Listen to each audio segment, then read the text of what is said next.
Bienvenue, bonsoir à tous. Aujourd'hui, mardi, le chef de l'État a reçu l'ambassadeur de la Guinée en fin de mission en Côte d'Ivoire. La diplomate guinéenne Olga Siradin a indiqué au chef de l'État que sa mission est terminée sur le sol ivoirien et elle est allée lui faire ses civilités. Chiram Kofi Abola. Diplomate guinéenne, elle répond au nom de Olga Siradin. Elle et le président de la République, Alassane Ouattara, ont échangé ce mardi au palais présidentiel. Olga Siradin dit être venue rencontrer le chef de l'État ivoirien pour lui adresser ses civilités relativement à la fin de sa mission en Côte d'Ivoire. Et c'est l'occasion pour la diplomate guinéenne d'indiquer que la promotion des relations bilatérales exemplaires sous la houlette des deux chefs d'État, Alpha Condé et Alassane Ouattara, reste de mise. La République de Guinée et la République de Côte d'Ivoire entretiennent d'excellentes relations de fraternité, d'amitié et de coopération. Au-delà de ces relations, nous devons ensemble nous battre pour renforcer davantage la coopération, surtout au niveau du secteur privé.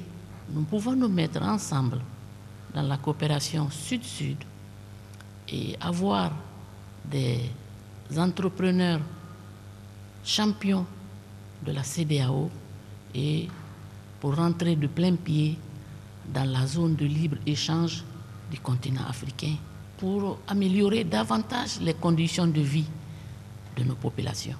Olga Siradin a exercé en Côte d'Ivoire pendant environ 7 ans. Sa prise de fonction dans le cadre de sa mission diplomatique sur le sol ivoirien remonte à l'année 2012. Après avoir passé en revue avec le gouvernement les résultats d'évaluation de la mise en œuvre effective des réformes politiques, programmes et projets communautaires, la Commission de l'Union économique et monétaire ouest-africaine UEMOA est allée rendre compte ce mardi au Premier ministre.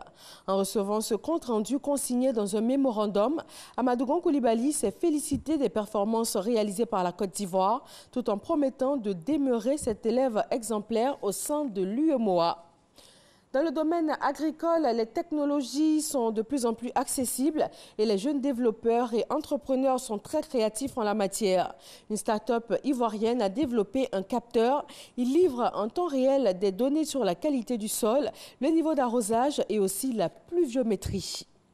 15 médias, télé, radio, web, issus du Bénin, Burkina Faso et de la Côte d'Ivoire ont été identifiés pour être sensibilisés sur les enjeux de la prolifération d'informations inexactes en période électorale.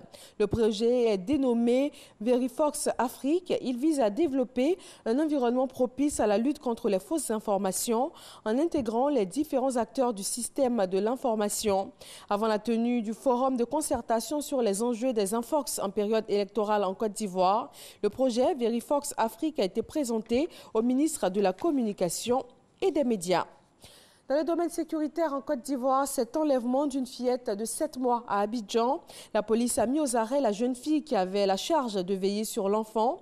La présumée coupable a été interpellée avec l'enfant à Konefla dans le département de Saint-Fra, à plus de 300 km d'Abidjan. Les détails de cette affaire dans le 20h. Au Mali, 13 soldats français de l'opération Barkhane ont trouvé la mort suite à une collision accidentelle de 2 hélicoptères. L'accident s'est produit lors d'une opération de combat contre les djihadistes. L'Élysée en a fait l'annonce ce mardi. Le nombre de soldats français morts au Mali passe de 23 à 36. Emmanuel Macron a salué la mémoire de ces militaires de l'armée de terre, 6 officiers, 6 sous-officiers et un caporal-chef. Et puis en République démocratique du Congo, au moins 36 personnes ont perdu la vie après des pluies diluviennes à Kinshasa. Des victimes ont été emportées par des éboulements de terrain, tandis que 2 ponts et une chaussée se sont effondrés dans la capitale congolaise. Les recherches continuent, les dégâts matériels et humains sont très importants. Voilà, c'est tout pour ce Flash Info. Merci de votre attention. L'info régionale, c'est tout de suite. Et moi, je vous retrouve avec grand plaisir à 20h.